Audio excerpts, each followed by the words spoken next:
Hello dear students, I am Mrs. Shubham Rajesh Patil. Welcome you all to study 15th chapter of hydrocarbons. What are hydrocarbons? The compounds which contain carbon and hydrogen as the only elements are called hydrocarbon. Let's see classification of hydrocarbons which we have studied in the previous chapter. So hydrocarbons can be open chain or cyclic. In accordance with presence or absence of carbon-carbon multiple bonds, that is carbon-carbon double bond and or carbon-carbon triple bond, the hydrocarbons are called unsaturated. If hydrocarbon contains carbon-carbon single bond, then they are saturated hydrocarbons. Cyclic unsaturated hydrocarbons can be either aromatic or non-aromatic. So let's see these in figure 15.1 where classification of hydrocarbons is given in this chart. Hydrocarbons are classified as open chain, that stands for aliphatic, and cyclic. Open chain aliphatic hydrocarbons are further classified as saturated, that is alkane, and unsaturated alkenes or alkynes. Alkanes are further classified as straight chain and branch chain alkanes, whereas unsaturated aliphatic hydrocarbons, alkenes and alkynes also can be either straight chain or branch chain hydrocarbons. Now come to the classification of cyclic hydrocarbons. They can be either saturated or unsaturated. If they are saturated cyclic hydrocarbons, they are called as alicyclic compounds. They have cyclic structure, but their properties are similar to aliphatic compounds. Whereas unsaturated cyclic hydrocarbons, they can be either aromatic or non-aromatic in their characteristics. So this is all about classification of hydrocarbons. Now we'll focus on alkanes. So let's see what are alkanes. Alkanes are aliphatic saturated hydrocarbons containing carbon-carbon and carbon-hydrogen single covalent bonds. Alkanes have general formula CnH2n plus 2, where N stands for the number of carbon atoms in the alkane molecule. Why are alkanes called paraffins?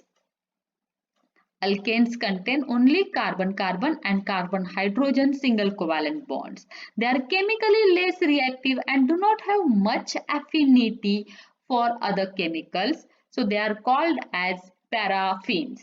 The compounds having less affinity, less reactivity.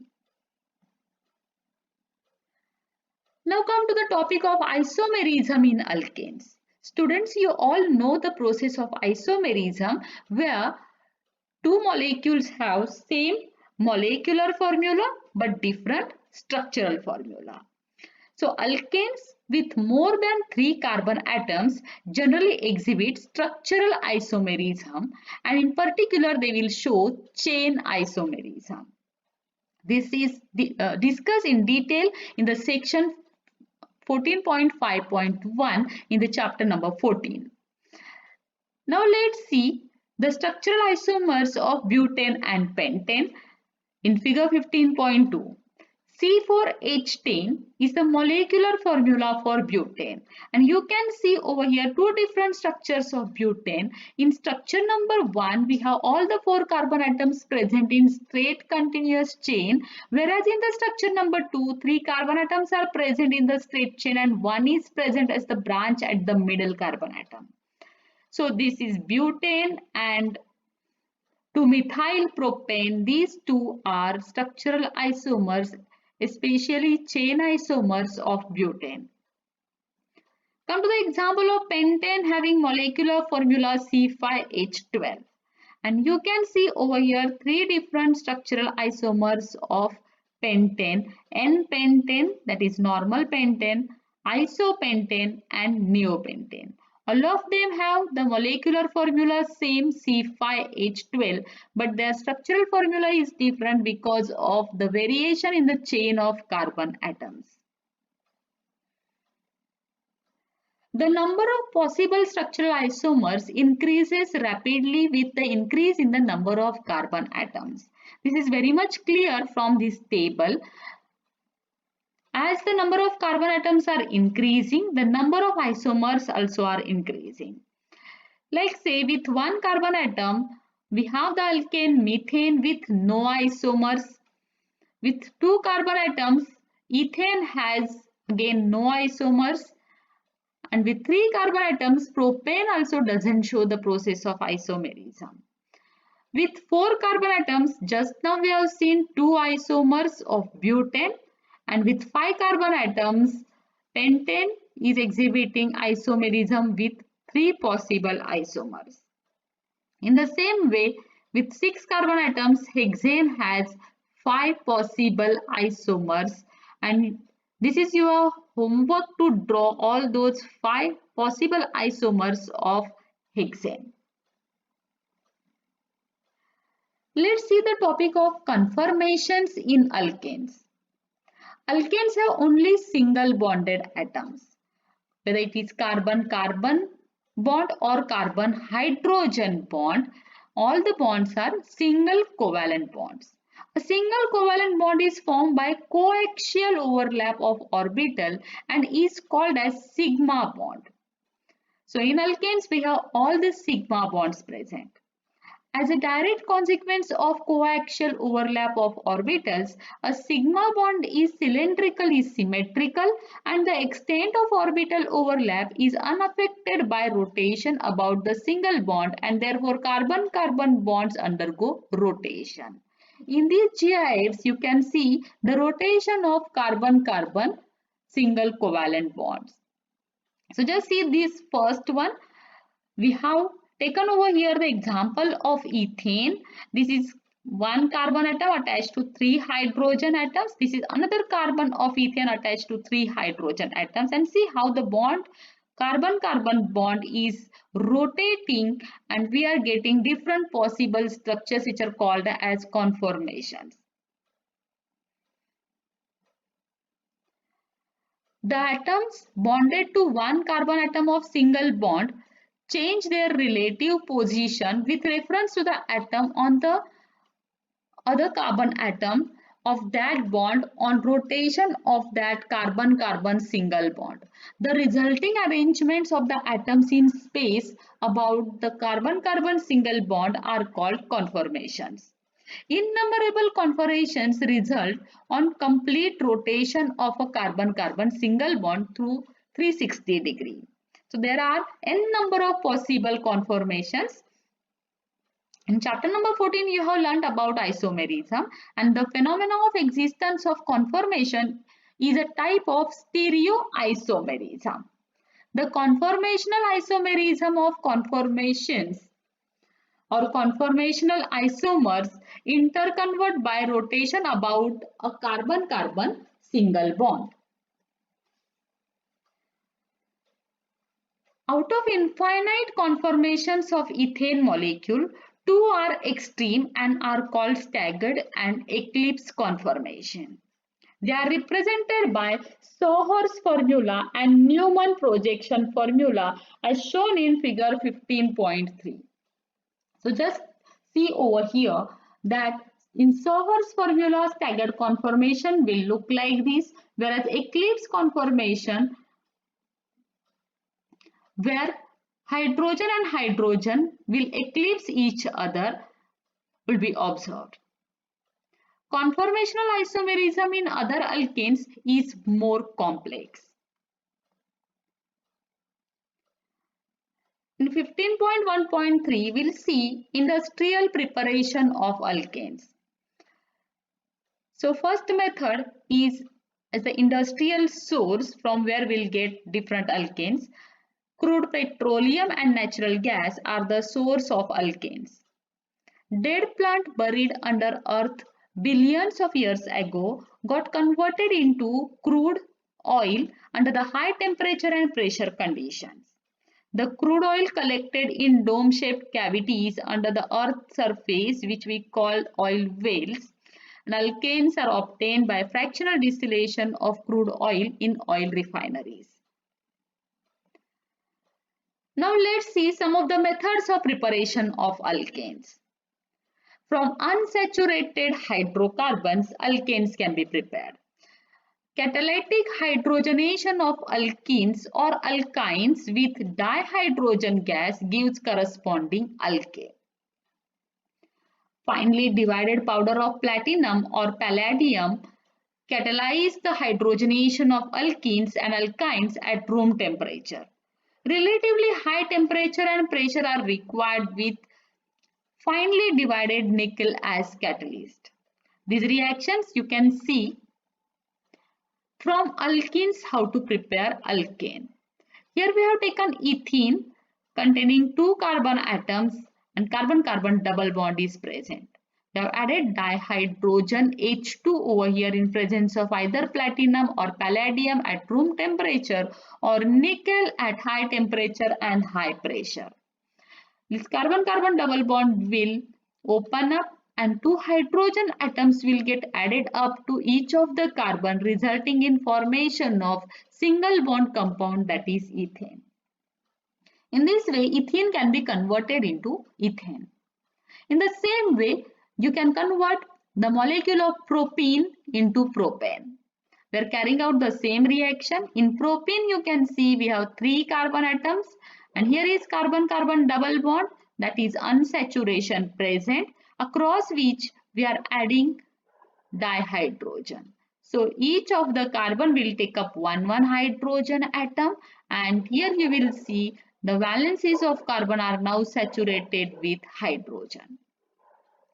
So propene is converted into propane by reacting with dihydrogen in presence of platinum or palladium as the catalyst at room temperature or nickel as the catalyst as high temperature and high pressure. In the same manner, unsaturated compounds containing carbon-carbon triple bond, which are alkynes, can be converted into alkanes. Here we have taken the example of ethyne or acetylene, in which we have added dihydrogen. Because triple bond we want to convert into single bond, we need two molecules of H2. The condition is exactly same, platinum or palladium catalyst at room temperature or nickel at high temperature and high pressure. Triple bond will get converted into single bond and will get the molecule of acetylene converted into ethane. Here in this box, general reaction is written where we have taken alkene CnH2n, we have added H2 molecule and we got alkane CnH2n plus 2. In the same manner, alkyne can be converted into alkane by adding two molecules of dihydrogen. Here is second method of preparation of alkane, that is from alkyl halides. By reduction of alkyl halides, we get alkanes. Alkyl halides on reduction with zinc metal and dilute hydrochloric acid form alkanes. The reduction of alkyl halides is due to nascent hydrogen obtained by the reducing agent zinc and dilute HCl. We have taken here the example of methyl iodide CH3I molecule, in which we have added two atoms of hydrogen in presence of zinc metal and dilute HCl hydrochloric acid. Carbon iodine bond will break over here. One hydrogen will take up iodine and will get HI molecule, whereas CH3 group will take another hydrogen forming methane molecule. In another example, we have taken the molecule of ethyl bromide. This carbon bromine bond will break. One bromine will take up one hydrogen forming HBr, hydrogen bromide, and another hydrogen will take position of bromine and will get CH3CH3, that is ethane molecule. In this way, alkyl halides can be converted into alkanes by carrying out reduction in presence of zinc and dilute hydrochloric acid. Using alkyl halides, by action of some reactive metals, we can obtain alkanes. So in 19th century, alkyl halides were transferred to alkane having double the number of carbon atoms by Wurtz coupling reaction using the reactive metal sodium. So here we are using two atoms of sodium metal, which is vigorously reactive metal. In the example, we have taken methyl bromide.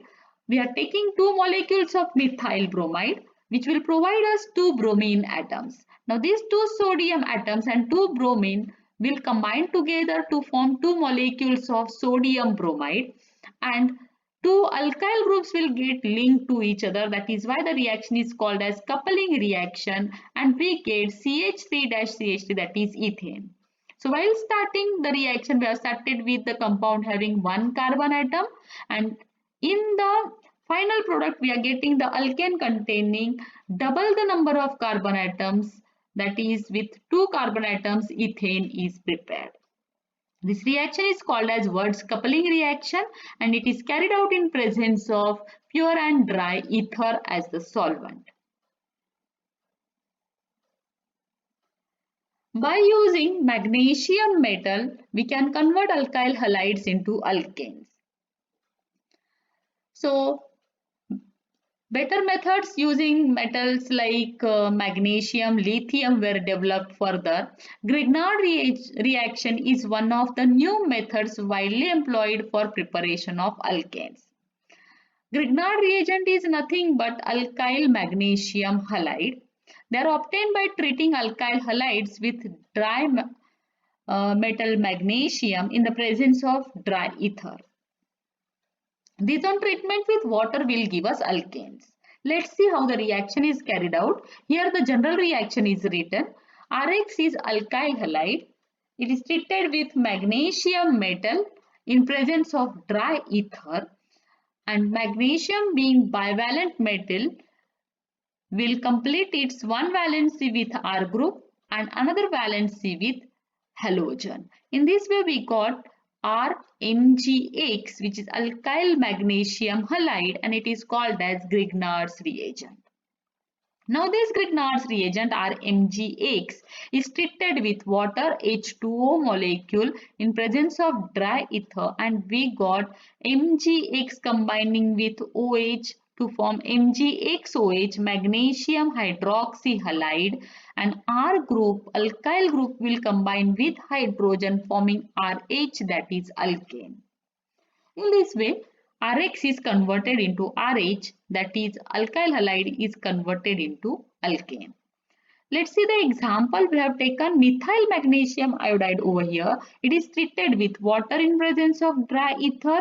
We got CH3 with one hydrogen forming CH4 methane, and MgI will take up OH group forming MgIOH, magnesium hydroxyiodide. So these are the methods by which alkyl halide can be converted into alkanes. Now let's study about physical properties of alkanes. The electronegativity of carbon and hydrogen is nearly same. So carbon-hydrogen and carbon-carbon bonds are non-polar covalent bonds, and alkanes are thus non-polar molecules. The forces which hold non-polar molecules together are van der Waals forces. These are usually weak forces of attraction. Larger the surface area of the molecules, stronger are such intermolecular van der Waals forces. So, intermolecular forces are stronger in straight chain alkanes as compared to branch chain alkanes. Therefore, straight chain alkanes have high melting and boiling point as compared to branch chain alkanes. This is very much clear from this picture, where we have taken the example of normal pentane having 5 carbon atoms which has large surface area, whereas this is the picture of neopentane having small surface area, being more branch, it has lesser surface area. So relative surface area of straight chain and branch chain alkanes is quite different, and branch chain alkanes thus will have smaller surface area, and straight chain alkanes will have higher melting and boiling points. Branch chain alkanes have lower melting boiling points. Intermolecular forces are overcome partly during melting process and completely during boiling process. So this table 15.2 will show us melting and boiling points of some of the alkanes. Then alkanes are colorless, they are odorless compounds. At room temperature, the first four alkanes are in the gaseous state. The next alkanes having 5 to 17 carbon atoms are liquids, and alkanes having carbon 18 onwards are in the solid state. In 15.1.5 unit, we'll see chemical properties of alkanes. Alkanes are relatively unreactive towards acids, bases, oxidizing and reducing agents. They undergo the reaction under specific conditions. So let's see some of those conditions and some chemical properties of alkenes. Halogenation of alkanes. The reaction in which an atom or group of atoms in a molecule is replaced by another atom or group of atoms are known as substitution reactions. They are nothing but replacement reactions where one atom or group is replaced by another atom or another group. Substitution of hydrogen atoms of alkanes by X, that is halogen atom, the chlorine, bromine, iodine and fluorine atom is called halogenation of alkanes. Alkanes react with halogens in presence of UV light, ultraviolet light or diffuse sunlight or at high temperature of 573 to 773 Kelvin to give mixture of alkyl halides. This reaction is called as halogenation of alkanes. So let's see halogenation of methane. Here we are carrying out chlorination of methane. So we have taken CH4 molecule. To that we have added Cl2 molecule. Reaction can be carried out in presence of UV light or diffuse sunlight or at high temperature. One hydrogen will combine with one chlorine forming HCl, and hydrogen is replaced by another chlorine atom forming CH3Cl, that is chloromethane or methyl chloride. This methyl chloride can be further treated with second molecule of chlorine in the same way, and we can remove this second hydrogen atom which is substituted by chlorine atom. So we'll get dichloromethane. Still we have two replaceable hydrogen atoms present, so we can continue with the reaction. So dichloromethane is further treated with third molecule of chlorine in presence of ultraviolet light or at high temperature or in presence of diffuse sunlight. We can replace this third hydrogen atom with one chlorine atom, and thus we'll get CHCl3 molecule, that is trichloromethane molecule. Trichloromethane is nothing but chloroform, which was anciently used for giving anesthesia. Still we have this one replaceable hydrogen, so we can carry out the reaction. The fourth chlorine molecule and this last hydrogen can also be replaced, and we'll get tetrachloromethane, and now the reaction will stop. So we can say after chlorination of methane we'll get mixture of all of those haloalkanes. So tetrachloromethane is the major product when excess of chlorine is used. Chloromethane is obtained as the major product when excess of methane is employed. The reactivity of halogens towards alkane is followed in the order of fluorine the most reactive, then chlorine, then bromine and finally iodine as the least reactive. The ease of replacement of hydrogen atoms from the carbon is in the order of tertiary, then secondary and finally primary. Bromination gives corresponding bromides but in different proportions. In bromination, there is high degree of selectivity as to which hydrogen atoms are replaced. Halogenation of alkanes follows free radical mechanism. So during the process, the free radicals will get formed. Homolysis of halogen molecule X2 molecule will generate halogen atoms, that is halogen free radical. So here is the example of bromination of ethane. We have taken ethane, CH3 molecule. In presence of UV light, we are adding bromine and we'll get bromoethane, or you can carry out bromination of propane, and you can see bromine getting attached to the first position. We are getting just 3% of this product, and remaining 97% of the molecules are having bromine attached at the second position. So 2-bromopropane will be the major product in this case. Here is the example of butane, where we have bromine added, and you can observe in the reaction that 98% of the molecules are forming 2-bromobutane as the product. So major product is 2-bromobutane. 1-bromopropane, only 2% of the product is getting formed. Here is bromination of 2-methylpropane. On bromination, in trace amount we'll get 1-bromo-2-methylbutane, where bromine is getting attached to this carbon atom. Only trace amount of the product will get formed, but major product will be 2-bromo-2-methylpropane, where 99% yield will be of this product, and that will be then the major product. So in case of bromination, you can see bromine is quite selective with respect to formation of corresponding bromoalkane. Here is the mechanism for halogenation of alkanes.